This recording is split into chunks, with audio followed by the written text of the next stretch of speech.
Hello everyone, this is Tom Fox. I'm the Compliance Evangelist, and I'd like to welcome you to the December edition of my 2017 One Month to a More Effective Compliance Program podcast series, where each month I take a deep dive into a specific part of a best practices compliance program.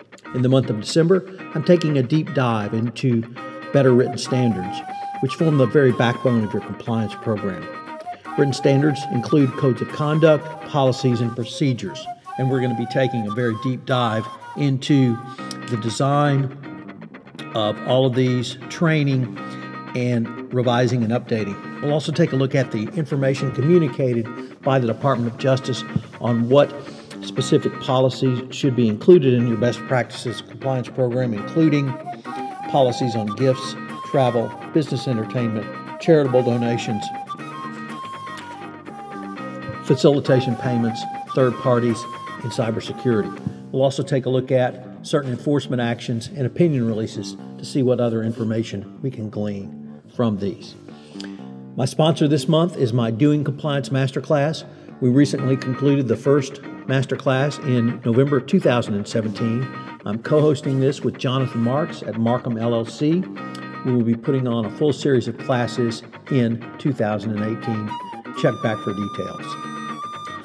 This month's podcast series will give you information which will allow you to set up the very foundation of your compliance program. My podcast series on 1 month to a more effective compliance program is a part of the Compliance Podcast Network. Day 14, policies on charitable donations.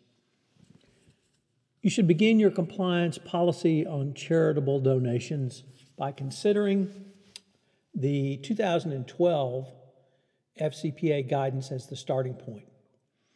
You should begin by asking the 5 following initial questions of your business unit representative who wants to make the donation. What is the purpose of the donation? Is the payment consistent with the company's internal guidelines on charitable giving? Is the payment at the request of a foreign official? Is the foreign official associated with the charity? And if so, can the foreign official make decisions regarding business opportunities for you in the particular country? And 5, is the payment conditioned upon receiving business or other benefits? There are additional inquiries based upon the DOJ opinion releases that we've reviewed in earlier podcasts around charitable donations. Some of the protections a company can do to comply with the FCPA regarding charitable donations include the following. Have the donation recipient certify that they will comply with the requirements of the FCPA. Has the recipient provided audited financial statements? Has the recipient restricted the use of the donated funds to humanitarian or other charitable purposes? Were the funds transferred to a valid bank account? Ongoing auditing and monitoring is also a best practice. Based upon the sharing plow and lily enforcement actions that we looked at earlier this week, there are some additional inquiries that internal audit should make. And they are as follows. What is the timing of the charitable donation or the promise to make a donation in relation to obtaining or retaining business? Did the company follow its normal protocol for requesting, reviewing, and making a charitable donation, or is there a pattern of unusual donations outside the protocol? Did any one person make multiple donations just below the authority level so that it did not have to go up the line for review? Was the total amount donated to one charity and foundation out of proportion to the rest of the country's country or region's charitable donation budget? Did the sales in one area or region, or indeed even country, spike after the charitable donations were made? The information on the red flags from the prior opinion releases and the best practices set out in the 2012 FCPA guidance have been available for some time. I think the information found in both the sharing plow and lily enforcement actions not only speak to the requirements in your policies and procedures, but also give information as to what internal audit should consider. In addition to the timing or looking at the timing of charitable donations to see if they are at or near the time of the awarding of new business, Internal audit may now need to look at the overall increases in sales to determine if they are tied to a pattern of charitable donations.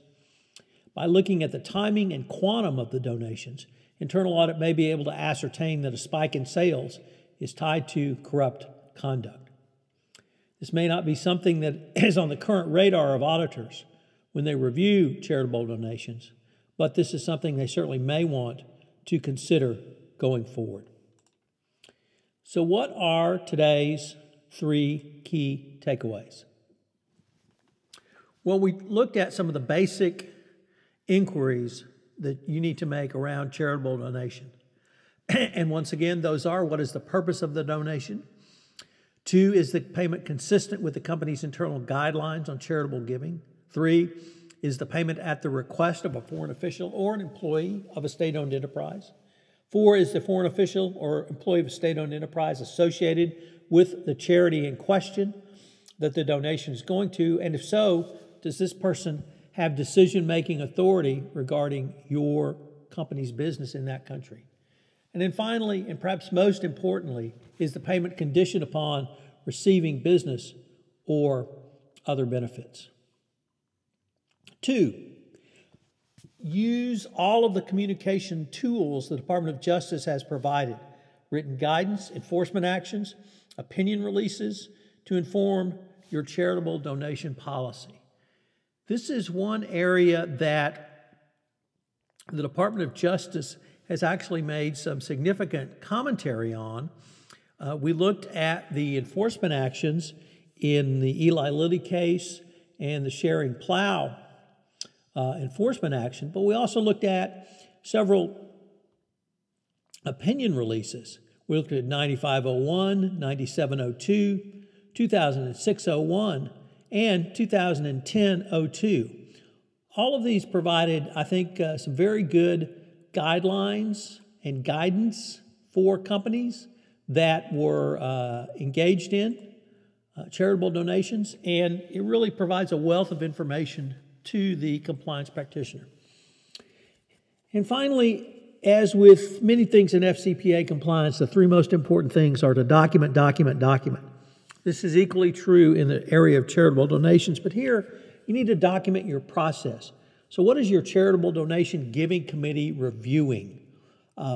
Is the process standardized within your company, and have there been any exceptions to that process? If so, was there a business justification and compliance oversight on those exceptions? So here, once again, it's the process that's important for you to consider in your charitable donations policies and procedures. This is Tom Fox. Thank you very much for listening to day 14 of 1 month to better written standards, and I hope you will join me tomorrow for day 15. Thank you. This is Tom Fox again. Thank you for listening to this episode of 1 month to better written standards in a compliance program. I hope you will join me tomorrow for another episode.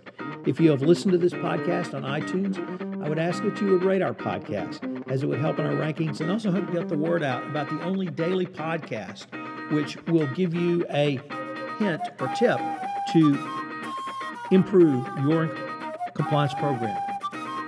Also, if you have any questions, you can email me at tfox@tfoxlaw.com. This is Tom Fox. Thank you again for listening. I hope you'll join me tomorrow.